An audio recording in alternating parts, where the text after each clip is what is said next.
इसके लिए हम प्रयास करते हैं तो सभी जाति वर्ग के, सभी पंथ संप्रदायों के लोग इसमें सहमत है, ये सब हो।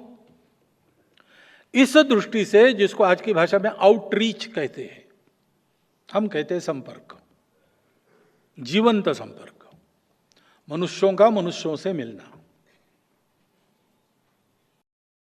हृदय से हृदय की बात करना, man to man contact, heart to heart talk, यह शुरू होना चाहिए। उसमें से जो विकसित होगा, उस वातावरण के चलते ये संबंध परस्पर पूरक बनेंगे, अच्छे बनेंगे, विश्व के लिए उपकारक बनेंगे।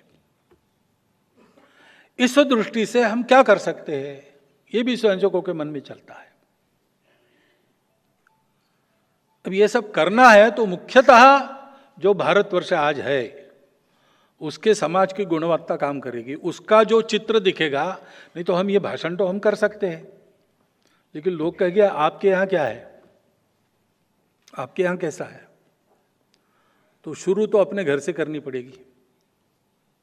इसलिए इस हमारे विस्तार के आधार पर हमने सोचा है कि एक संगठित कार्यशक्ति खड़ी हो और संगठित कार्यशक्ति के आधार पर समाज का परिवर्तन हो। समाज का परिवर्तन यानी व्यवस्थाओं का परिवर्तन नहीं होता है, समाज का परिवर्तन यानी समाज के आचरण का परिवर्तन होता है, समाज की संगठित अवस्था का निर्माण होता है। उसके आधार पर व्यवस्था बदलती है, नहीं तो व्यवस्था बदलती नहीं। कोई व्यवस्था अपने आप को बदलती नहीं है। समाज तब बदल सकता है जब वो गुण संपन्न हो, संगठित हो, उसके सामने एक स्पष्ट दृष्टि हो, उसका आचरण वैसा हो। तो आचरण से बात शुरू करनी है, तो इस आचरण में परिवर्तन लाने वाले कुछ काम हमने शुरू किए हैं, आपके कान पर आए भी होंगे। लेकिन फिर एक बार मैं उल्लेख करता हूं, क्योंकि अब हम स्वयंसेवक और उनके घरों में ये काम हो, उसके आधार पर अड़ोस पड़ोस के समाज को उसमें सहभागी करते हुए समाज में ये प्रवर्तित हो। उन 5 कामों को हम कहते हैं पंच परिवर्तन। बहुत सरल काम है, कोई साधन नहीं चाहिए, कुछ नहीं चाहिए, करने की इच्छा चाहिए। करने कैसा है उसका एक उदाहरण चाहिए। उदाहरण स्वयंसेवक बने। एकदम 100% नहीं बन सकते, 100% बनते तक रुक भी नहीं सकते, क्योंकि अर्जेंट नीड है।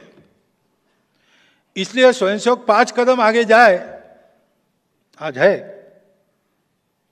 और समाज को हम साथ में बुलाए। इसका एक फायदा है, स्वयंसेवक 10,000 कदम आगे जाकर समाज को बुलाएंगे, समाज आएगा नहीं, हमारे बस की बात नहीं कहेगा। लेकिन 5 कदम आ गया तो आसानी से आता है। ऐसे ये 5 काम है, आपको पता है, जो सामाजिक पापों की बात है, संस्कारहीनता के कारण, संबंधों के अज्ञानता के कारण जो होती है, उसको ठीक करने के लिए कुटुंब प्रबोधन। बच्चे, विशेषकर नई पीढ़ी पढ़ी लिखी, उसका माइंडसेट इंडिविजुअलिस्टिक बनते चला जा रहा है।